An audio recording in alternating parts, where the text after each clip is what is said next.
Welcome everybody to this webinar, which is hosted by the 21st Century China Center. My name is Barry Naughton. I'm the So Kwan Law Professor of Chinese and International Affairs and Economics here at the School of Global Policy and Strategy.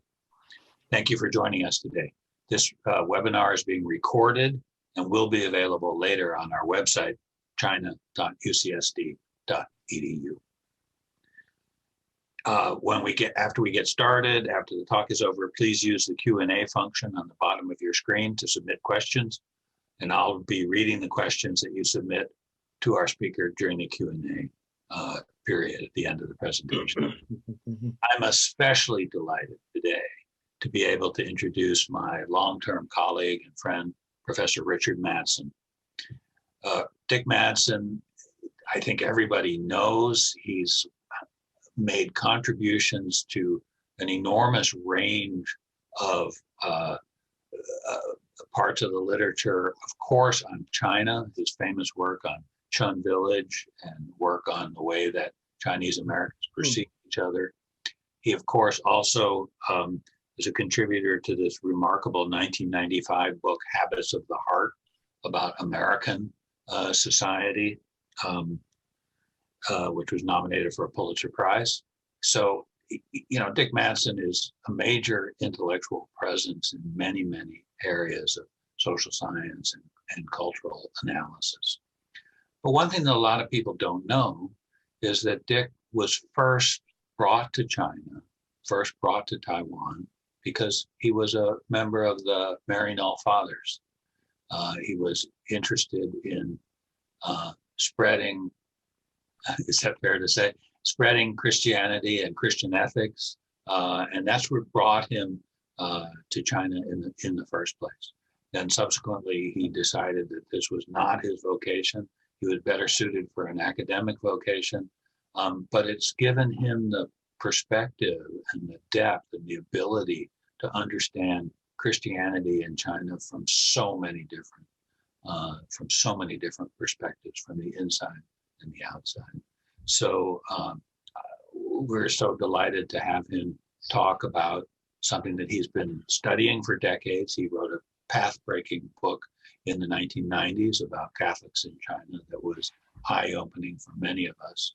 And he's been following it, studying it, thinking about it ever since. So it's delight for me personally and for all of us to welcome Dick Madsen to talk today.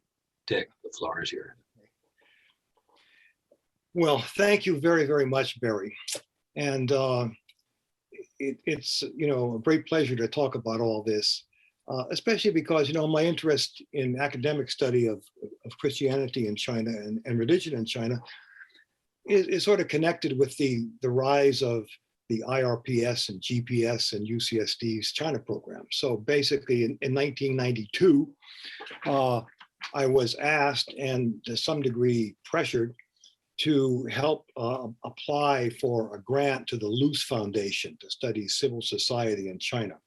I was a bit reluctant at the time because I was finishing this other project of mine and I felt I was busy, but the various parts of administration wanted to put UCSD on the map for China studies, and they wanted to get this Luce grant. So I helped write it, and we actually got it.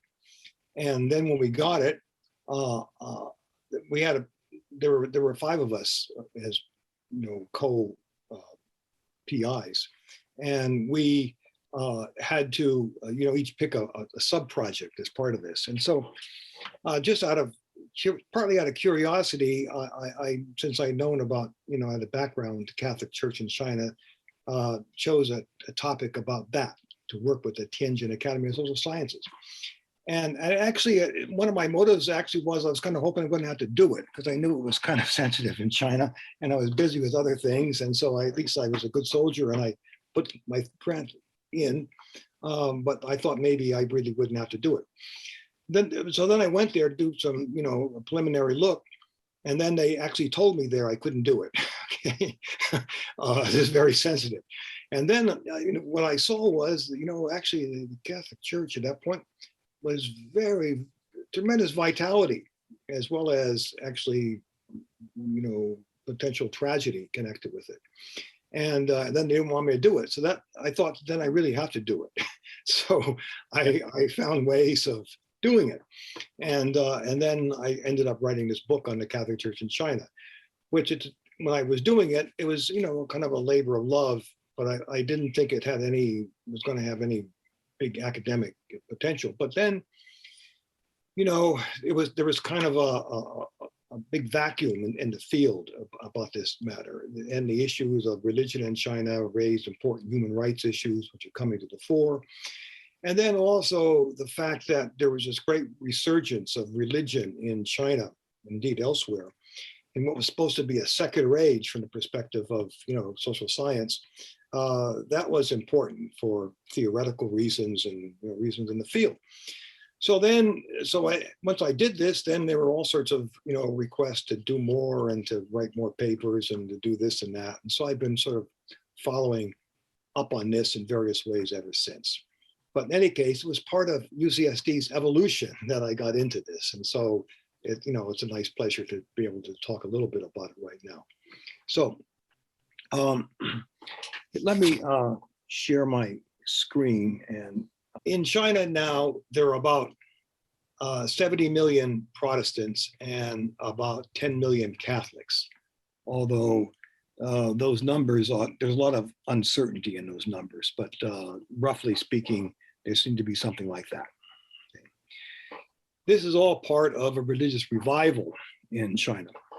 So in China now, there are about, not according to official statistics, but according to fairly authoritative research done by Shanghai University, there are about 300 million people who are religious believers, meaning of which is they're affiliated with formal religious organizations, like the 5 major religions in China. The 5 religions are Taoism, Buddhism, Islam, and then Protestantism, Jiao, and Catholicism, Tianjin, which are categorized as 2 different religions in China. So the 300 million have some kind of regular affiliation with one of these. But then scholar Yang Fenggang at Purdue University done these surveys in China. And then according to the surveys, if you count as religion anyone who says that they carry out certain rituals, say when someone dies or someone's going to get married or go to a healer when they're sick or try to check their fortunes or do things like that, believe in spirits or ghosts and whatever, about 85% of the people in China could be considered religious in some way, which is actually not dissimilar to the United States, where according to Gallup polls, about 85% of Americans say they believe in God, even though they have great disparity in what they would actually mean by that. And in America, only about maybe 40% at most actually attend church regularly and things like that. So in many ways, the actually religious picture in America and China look like that, which is, kind of surprising given the fact that, the Communist Party in China is coming into atheism, and consider the fact that they have put a lot of pressure on religious believers in many ways for the last 70 years. So there may be 1 billion religious practitioners, I would say, if not formal believers. This all takes place in a framework that was first laid out in 1982 in what's known as Document 19 from the Chinese Communist Party Central Committee, which was a statement on the religious question in this era of socialism. And what it basically says is that as Marxists, we believe that religion is a thing of the past, that religion will die out. We're all atheists. However, because of cultural lag, religion is persisting, and a number of people still believe in it, although the idea is that it's going to be fading away before very long.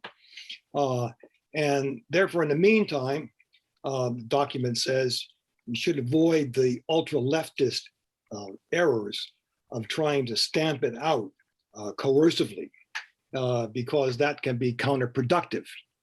Instead, we should regulate religion very carefully to make sure it stays within certain kinds of boundaries and make sure the leadership is basically loyal to us. So that's the basic framework, which then gets instantiated in various kinds of regulations that keep changing from time to time, and down almost to the present. But now there's a new framework, the framework of sinicization, 中国化, which was announced by Xi Jinping at a conference of the United Front Department in 2015, then reiterated in other conferences, and then really enshrined into government party policy at the 19th Party Congress in 2017. So this new policy of sinicization, of 中国化, is much more proactive than the old Document 19 policy. Document 19 tried to basically keep religion under control. And the document and sinicization wants to transform it, to reshape it, to make it a more reliable servant of the Communist Party's agenda and the socialist state. So I'll talk later on about how this policy affects Christianity and so forth. But the basic bottom line is that under the Document 19 reform era framework, that it sort of failed. Basically, what happened was that the Chinese government and the party got more religion than they had counted on. So they had hoped to contain it and control it. And then all of a sudden, they got much, much more. And that people who were willing to practice their various kinds of faith within the government framework, the government guidelines and regulations, were only a small part. And many more people were practicing outside that framework and defying it in various kinds of ways. And so religion spread in ways that the government simply hadn't anticipated at that time. They thought it was going to die out, be carefully contained, and then eventually everything would be taken care of. But it hasn't worked out that way. And so China, to this day, has various kinds of issues and problems with how to basically cope with this sort of unexpected resurgence of religion. And Christianity, of course, is all part of this picture. Christianity, especially because it's a foreign religion, Yangjiao, is seen as especially problematic. And so let me say a few things about Christianity, and first a little bit about the historical context, and then about how things are working out today, and then I'll talk a little bit about how it fits in with the sinicization thing. Yeah, I have a few pictures here about Christian growth and development, and so I may as well go back to the beginning. This particular photo is an urban park in Shanghai, and the mound in back of that cross is a tomb of Xi Guangqi. Xi Guangqi was one of the highest ranking scholar officials in the late Ming Dynasty. He was the head of the Donglin Academy, and he later became the Grand Secretary to the last Ming Emperor, basically equivalent of Prime Minister. And he was converted to Christianity, Catholicism, by the great Jesuit missionary Matteo Ricci. And one sign, which may be now becoming more obsolete, of a certain kind of relaxation religion, was that the Shanghai government allowed this park to be set up and with a little museum commemorating Xi Guangqi, materials of which were provided by the Jesuits at University of San Francisco. Here's a statue of the two of them in the park having their dialogues. It was a great time of East-West cultural communication. Xi Guangqi was very interested in the science that Ricci had to teach. And so Together, they translated the Euclid's geometry into Chinese, the first translation of Western mathematics into Chinese. To this day, the words for line, point, and angle are the words from their translation. But then they also translated the Confucian 4 books, the Analects and Mengzi and so forth, into Latin. It was the first time they were translated into a Western language. So it was a great kind of cultural communication period. The problem was that the Jesuits, Ricci and his colleagues, took a very accommodationist policy toward China and Chinese culture. And so they said that people like Xu Guangqi could just basically keep their ways of doing things, of venerating the ancestors and so forth, and that was good morality, not religion, and that could be integrated into the Catholic faith. But then rivals to the Jesuits, especially the Dominicans, and this is the Dominican church in Xiamen in Fujian province, the Dominicans said that this was wrong. This was giving in to paganism. This was false religion. So there's a huge dispute, lasted 100 years. In the meantime, the Jesuits some of them had reached the highest levels of the Chinese government. One was a tutor to the Kangxi Emperor, and they were at the imperial court. And the Kangxi Emperor eventually put out a decree saying that Christianity was basically Zhengjiao, a good Orthodox religion for China. But in the meantime, the Dominicans were complaining to the Pope that the Jesuits were selling out the faith. And there was a big dispute, the so-called rights controversy, which was resolved by the Pope in favor of the Dominicans, which said that the Catholics had to give up these Chinese rituals and rites, etc., to honor ancestors and so forth. And so result was the emperor at that time kicked all the missionaries out eventually and clamped down on the church, and it was pretty much a disaster. So, but it's worth putting this up because this dispute reverberates down to the present time. I was at a conference commemorating all this at University of San Francisco in the 1990s. And there were Jesuits and Dominicans there. They were still fighting over this, still arguing about this. And I thought, gee, 400 years, let it go.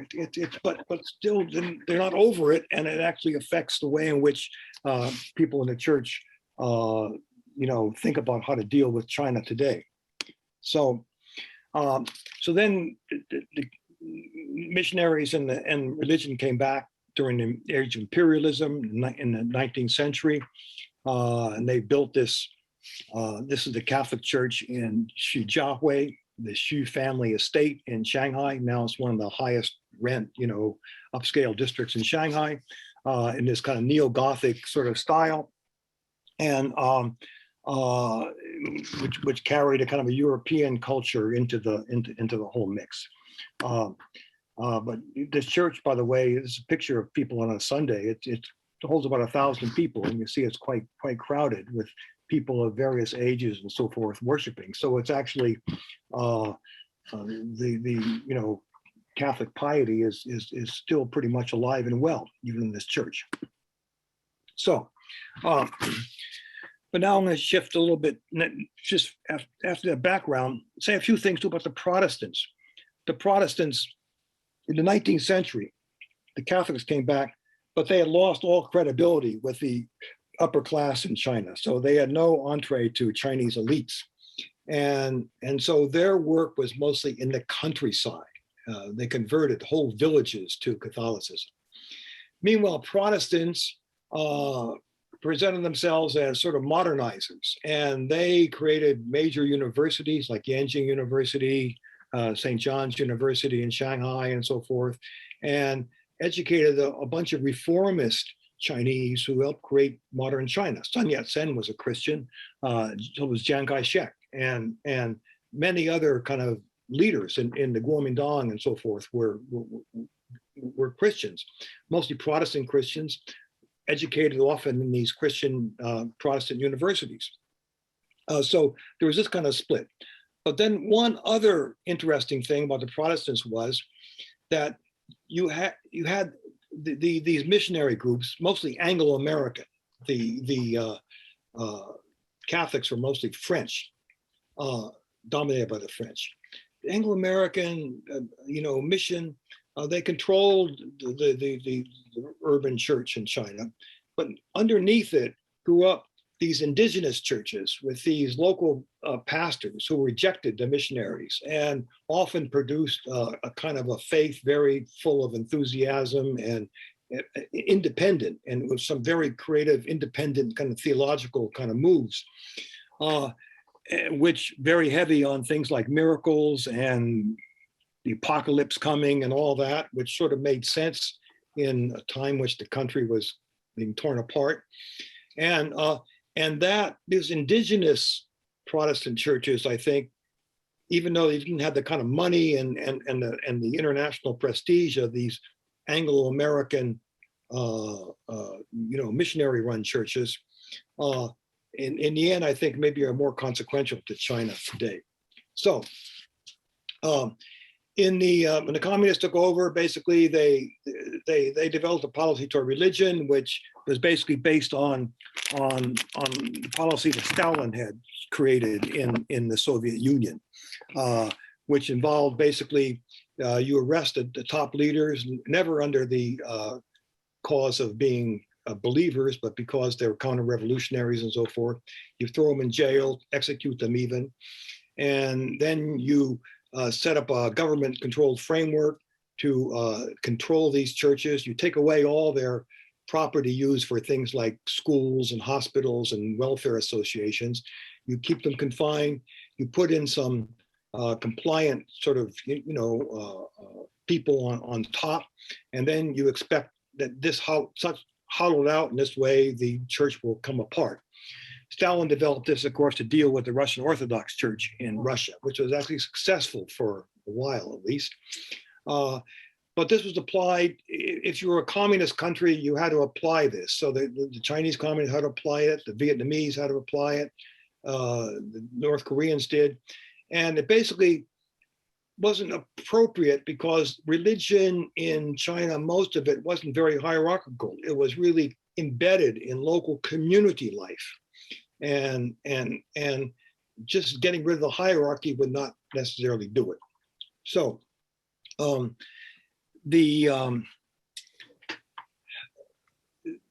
China, though, the one religious institution that was kind of fit what the Stalinists said you should do was the Catholic Church, because it's very hierarchical, going all the way to the Pope and so forth. So they went after that very, very hard, arrested leading Catholic leaders and so forth. And then they've created this so-called Catholic Patriotic Association, and they got a couple of bishops who then ordained some other bishops that said they were independent of the Pope. They rejected the leadership of the Pope, and it was an independent kind of church controlled by the government. The problem was that most Catholics saw this as kind of a sham and didn't want anything to do with it. And meanwhile, their own life was embedded in these local communities anyway. So they sort of ignored it and rejected it. So there were this split within the Catholic community. Similar kind of thing happened for the Protestants. The Protestants had their own association, the so-called Three Self Association, Three Autonomies Association, which controlled them.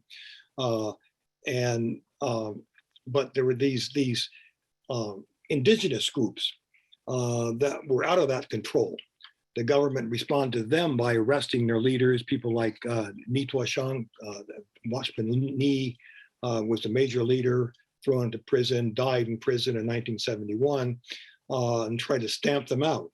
But they too, being kind of deeply intertwined with grassroots, had a kind of a staying power, which continued. So, some picture examples. So this photo, this is an underground Catholic church. Okay, and after having been suppressed under the new framework, the 1982 framework, the religion was allowed to be practiced, but only within this tightly regulated framework by the Chinese government and the party.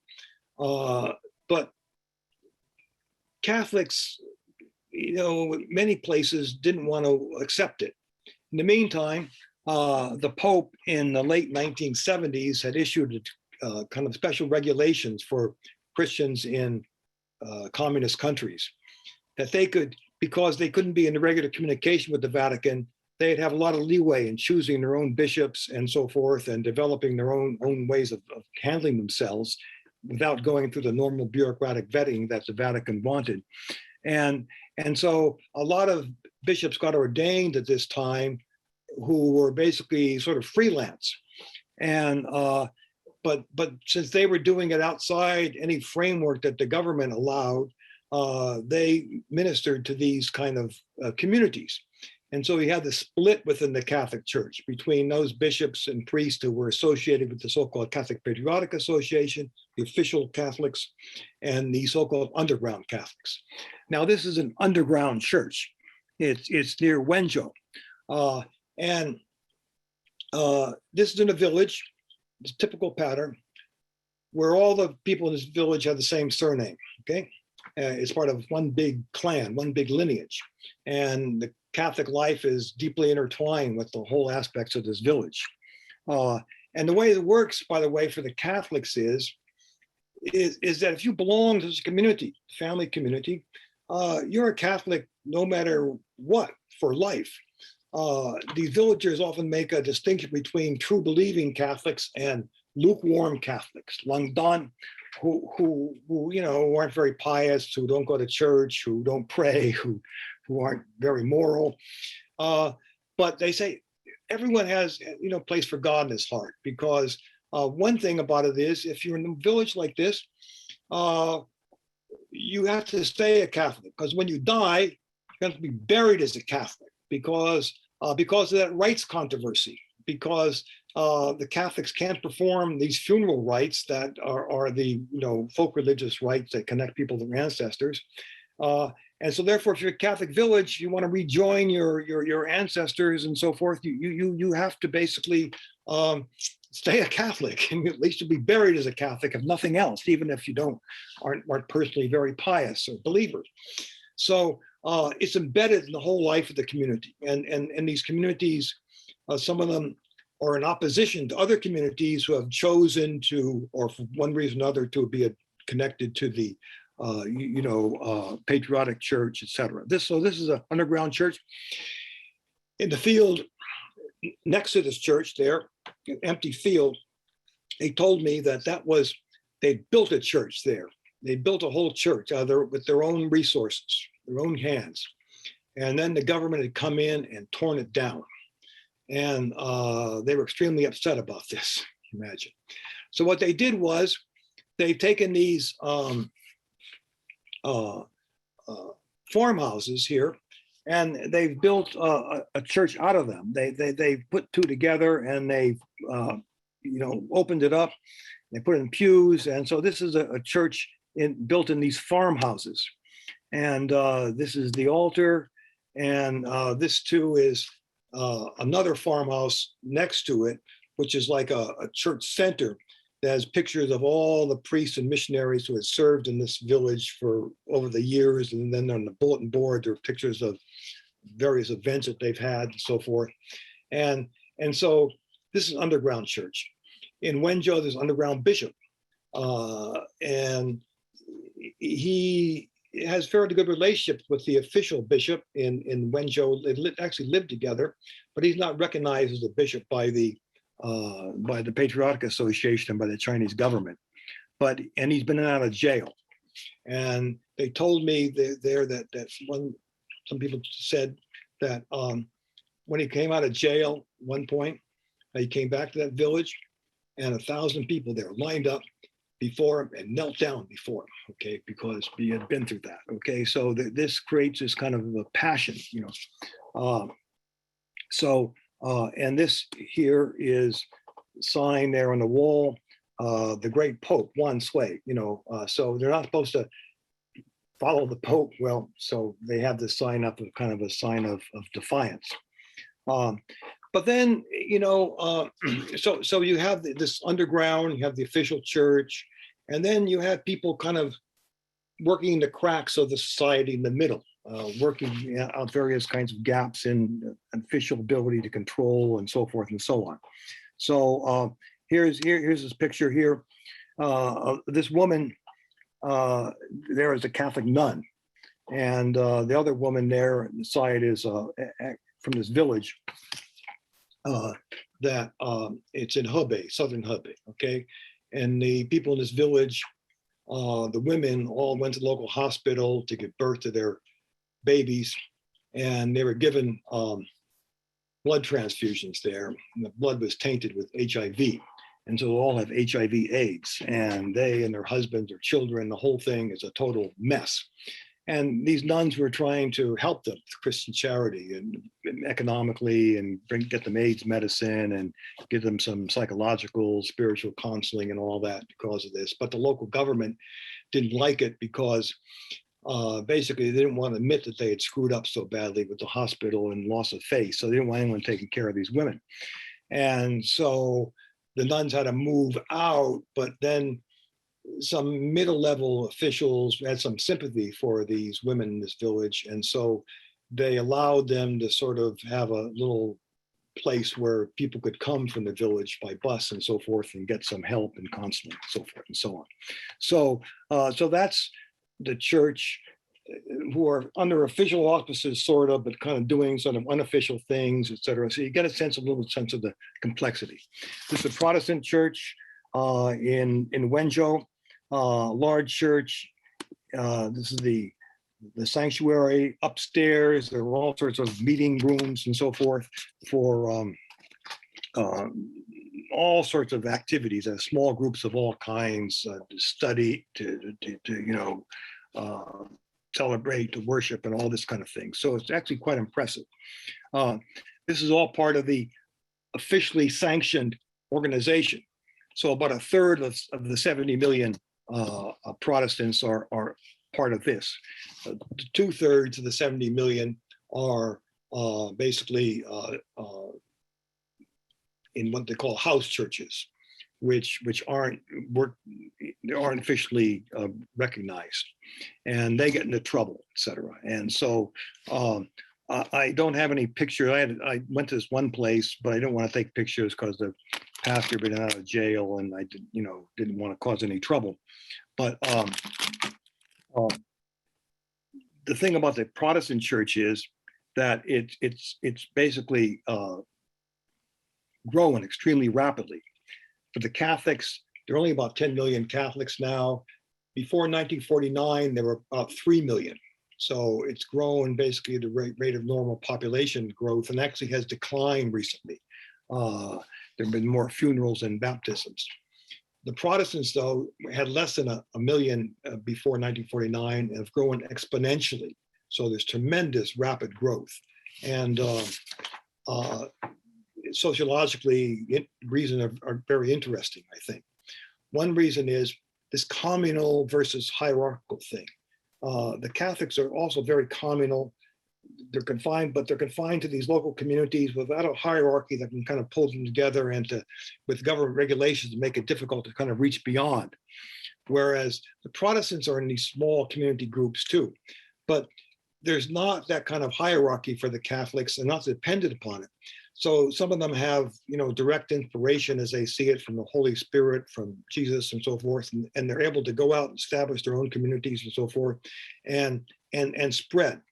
And there are these networks in Henan, for instance, is a very big network. There's an Anhui network, mostly in the inner provinces of China, and it's very active and very, very diverse. Goes off in all sorts of different directions. In the countryside, the basic mode is what you would call Pentecostal. A lot of worship in the Holy Spirit and speaking in tongues even. There's this church I went to that I don't have a picture of. There's a bulletin board that basically people speak in tongues. And so on the board, they're broken into small groups, group A, group B, group C. And so each group has 20 minutes to speak in tongues. So not everybody together. So it's a kind of order amid the chaos. But so there's that in the countryside. often it's grown most rapidly, these Protestant kind of groups in the countryside, in areas where the folk religion was wiped clean pretty much during the Cultural Revolution, the old temples destroyed and so forth. And this is a new way of kind of maybe finding meaning, which is a lot of continuity with the old ways, because they believe in ghosts and spirits and demons and all this kind of thing and healing people. But it's kind of new and fresh. And so there's a great growth like that, especially in more rural areas. But then they bring some of that into the cities. And then there's another kind of growth area for Protestants in the cities among intellectuals. And that is a different theology, basically Calvinist kind of theology, a lot of it propagated by Korean missionaries from South Korea. And they're like in the university area, Haidian in Beijing. There's some major churches. There's the Xiaowei Church, has been in and out of various kinds of trouble by the authorities. And a very high percentage, disproportionate percentage of these dissidents, rights lawyers, these are Christians, basically who've gotten their faith through these kind of churches.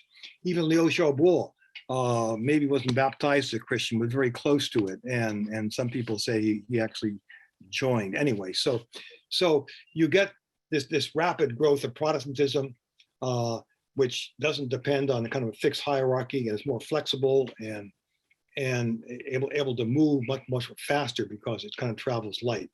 But one problem this creates is a splintering. So you get all sorts of you get various kinds of splinter groups, and you get some that are truly strange. So there's a break off from Watchman Nee's old group, which itself sees itself as pretty orthodox. But there was a splinter group for example, which is actually very consequential now, called the Church of Almighty God.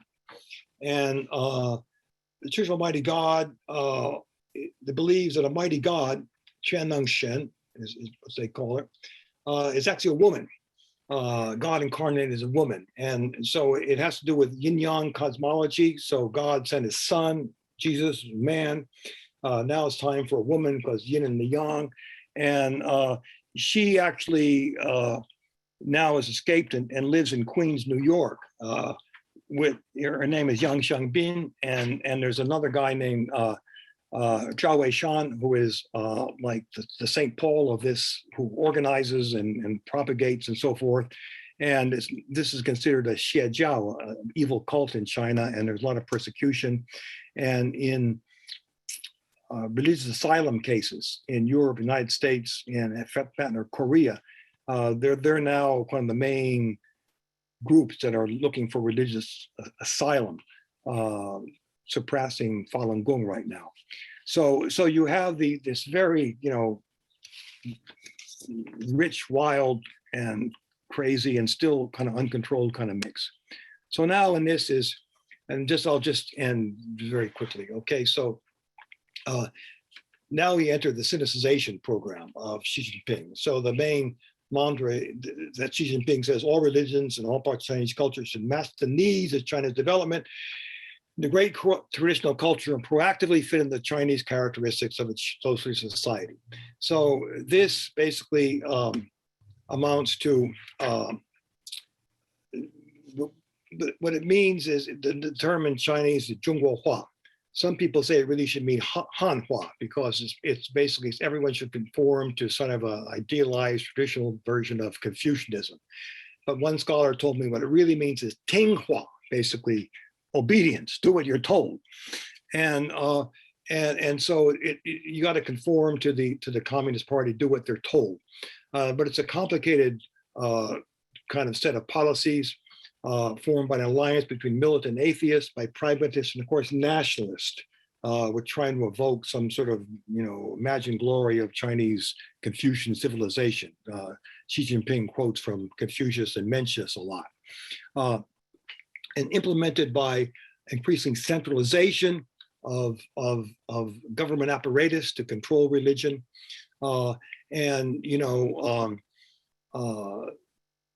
As far as Christians are concerned, there's been a lot of destruction of churches, about 10 I mean, about 100 torn down in the past year.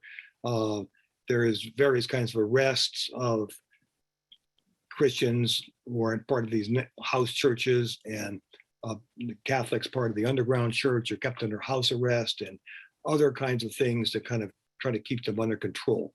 So, and then calls for the churches to even do things like, you know, had new editions of the Bible that were more better, you know, conform to socialism, etc. So, so this is going on, but there's a sinicization also from below. So basically, people in China, you know, find ways to use the terminology to find ways to both subvert it and to say, well, we are sinicizing. We're kind of adapting to traditional culture. We're putting in architecture and so forth that will fit music and so forth that will fit traditional culture to make it more attractive.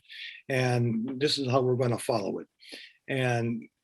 But the government doesn't really want to make it more attractive. So there's obviously a conflict there, but there's this kind of dialectic going on from above and from below. And so I could just say, and this is my shameless plug, this new book I edited coming out this summer about sinicization of Chinese religions, and it deals not just with Christianity, but with Buddhism and Islam and Confucianism and deals with some of these evil cults too.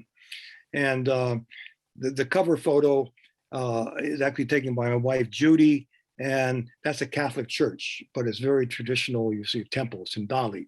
And so that's sinicization from below. And so the kind of the tension and the struggle continues. So I'm sorry, I think I went too long. That's enough for now. And I look forward to any kind of questions you might have. Great. You definitely didn't go too long. I wanted to hear more. Due to the sort of limitations of the technology, I have to sort of be the master of ceremonies, and I have some questions of my own, but I'm actually going to start with the first question that's posted in the Q&A by Harris Doche, because I think it's such a good question. He says, he's asking, how uniform a message is sinicization? He's found that a lot of pastors and priests are confused by the concrete intended meanings of these terms, which, as you said already, are subject to many different interpretations, but including different interpretations in the official media. So what do you feel unites the different understandings of sinicization beyond obedience to authority, if anything? Well, I seem to suggest it's kind of a hybrid. Okay, so there are these militant atheists who want to, wipe out religion, basically. There are the nationalists who want to kind of make everything conform to some sort of imagined Confucian culture. There's these sort of pragmatists who want to, regulate and kind of keep things more under control without causing a lot of conflict. So, and then, so there are mixed messages that come out of the whole program. And then, as I said, people from above and below kind of use it their own way to sort of interpret things. But the overall thrust is, and it just fits in with Xi Jinping's program, is tighter central control, forced transformation of people, which can take more or less harsh forms. The harshest form, which is justified to some degree under the broad aegis of sinicization, is the one with the Uyghurs in Xinjiang. It's terrible. Okay, and so all about that. What it's about to. The Christianity gets it with a pretty heavy hand too. Okay, and it amounts to, first of all, cutting off their ties to foreign influence, being autonomous, conforming to socialism as Xi Jinping wants to describe it, and so forth. So, and then in the meantime, they say, "Oh, this is good. Sinicization is you can become more Chinese," which is fine. The problem is most of them have become pretty Chinese over the years anyway. Maybe we'd like more. Sinicization even applies in China to to Taoism. You can't get more Chinese than that, but they had to become sinicized, and to Buddhism. So everything has to become sinicized, which means, in the end, basically, Tinghua, right? I mean, this is a really difficult subjective question, but I mean, do you feel that Christian communities in China have adapted to a new normal, and that it's a sort of an equilibrium, albeit one with more repression? Or do you think it's a really fluid, dynamic situation where the state is pushing harder and communities? I don't think they're adapted to new. I mean, some of them are trying to adapt. It's fluid. I think they would try to push. Right now, the weight of the control is pretty heavy. But for instance, I interviewed this one priest in a Chinese city 2 years ago before COVID, and I asked about sinicization and said part of the new regulations are that children can't attend church until they're 18, right? For the Catholics, is problematic. So I said, what do you do about that? It says that children can't attend. He said, well, that's right. So they can't come in the front door. But this church, we do have a back door in this church, and they come in through the back door, okay? So he was doing it that way. And at some point, I suppose you could get in trouble for that, right? But he's trying to accommodate and to adapt, right? And there are others who would say no accommodation whatsoever. So there's a whole variety and mix, right? And I mean, and in terms of the government, is the movement just steadily in the direction of more repression? Yeah, it is. It is.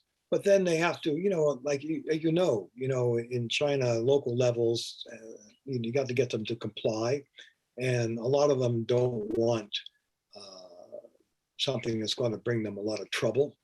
And maybe they're going to let certain religious practices go on as long as they're not causing any disruption or something like that, because it's just too much a hassle to deal with them. They got other things to deal with. And there's a political science, Eva Marie Ramey from University of Montreal, I think, has a book about this on the political dynamics of this kind of thing. But I think the overall tendency, though, in the last couple of years, the sinicization policy is to get tighter and tighter, and the centralization of the authority mechanism, the control mechanism, and so forth. It's like China, everything has gotten tighter and tighter, right? And I think one thing you can say is that, people don't accept this just passively like sheep, right? There are ways of Or lamb. resistance, right? Right. We got a couple of questions queued up. I'm going to jump the queue a little bit because Michael McCabe has a really interesting question. I know a lot of people are going to wonder what your reaction is, which is, do you have any observations on the recent agreement between Pope Francis and the Chinese government about the status of the official church? Yeah. So 2 years ago, the Vatican created a so-called provisional agreement, the actual text of which is not publicized. And it basically is about appointing bishops, okay? So within the Catholic Church now, there are 99 bishops. About 70 of them are officially recognized as part of, by the government, as well as the Vatican. Another 25 or so are underground, okay, recognized by the Vatican, not by the government. And the agreement is to appoint new bishops that both sides will agree upon. Okay, so it's about the appointment of the bishops, and the exact formula is not clear because the Chinese insist that we have to have a autonomous church and we control it all. But it's supposed to recognize the primacy of the Pope in determining who can be a bishop. So I believe the formula is something like this: the government in China proposes some people they think should be bishops. The Vatican gets a month to write an objection if they object to it. The Chinese side say they'll take it seriously. I think it's less than a guarantee that they will let it be veto, but I think the Vatican hopes that this will, overall, the Chinese will, listen to what the Vatican says and accept that, and they'll gradually build up trust and so forth and so on to go forward, something like that. Not a terribly good deal, though. I think the Vatican is still in a weak position. And it hasn't worked out all that well, because just after that stuff happened, they, the sinicization program was kicking in full force. And if the Vatican hoped this would lead to sort of relaxation of, religious restrictions, religious freedom, it hasn't happened. Okay, in fact, it's gone the other way. So, and then there's the issue of the underground bishops. These bishops, some of them suffered a lot for the faith. They've been in jail. They've been suffered a lot. So the Vatican doesn't want to give up on them. And they were hoping that there'd be a kind of a dignified way in which they could be integrated into the Catholic, into the official church. But that's not happening either. It depends on local context. It has happened in some places. Other places it hasn't. So, for example, in Wenzhou, the underground bishop there, Bishop Shou, just about a month ago, he celebrated Mass in a kind of private chapel owned by this Catholic, and there were 20 people attended and so forth. This person, Mr. Huang, who welcomed him, got fined 200,000 yuan for holding illegal religious activity and for accommodating this bishop by giving him lunch and restroom and so forth, right? And so it's not like they're allowing these underground bishops much leeway. In fact, it may have had more leeway, 5 years ago. So this is a disappointment. And so therefore this is leading in the Catholic Church to, enemies of the Pope. Pope Francis says he's been naive, about communism, et cetera. He sold out the church, et cetera. Part of it has to do with this, goes back to the rights controversy. How much do you accommodate? How much you resist? And the Cardinal Zen, who was the emeritus cardinal of Hong Kong, had been very, very vocal in this, and basically attacking the Pope for this. And this, by the way, if whole nother story, feeds into right-wing Catholics in the United States who see the present Pope as dangerously, socialist, as not really defender of the faith, et cetera, et cetera. And then if some of these people are involved in, it spills over to all sorts of other things, including stop to steal kind of discourse, et cetera, right? So there's a split within the Catholic Church about this. And part of the split has to do with the so-called, China threat. And it's hooked into views of things like foreign policy in America too, evil China, people being soft on China versus hard and all this kind of stuff. So yeah, so it's kind of a little bit of a mess. And I think the Pope's point of view is probably needed to be done because they needed to stabilize the situation in the Catholic Church, which was losing members. But they had to negotiate from a position of relative weakness, and this is what they've got. Yeah.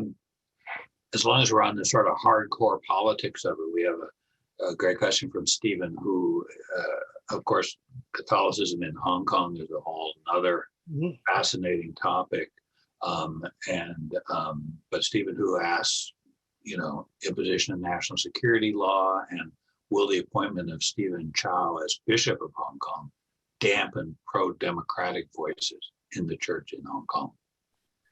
Well, that's a problem. In Hong Kong, also the church is split. So you have people like Martin Lee and other friends of mine who are staunch Catholics and, who are very committed to justice, peace, democracy, et cetera, right? And the Catholic Church, in Hong Kong, through its Commission on Justice and Peace, has had ties with sort of oppositional movements throughout Asia.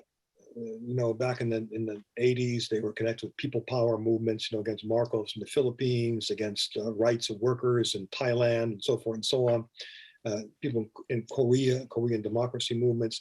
So there's a long, rich tradition that in Hong Kong. Now, some of them were active supporters of, of the democracy demonstrations and so forth.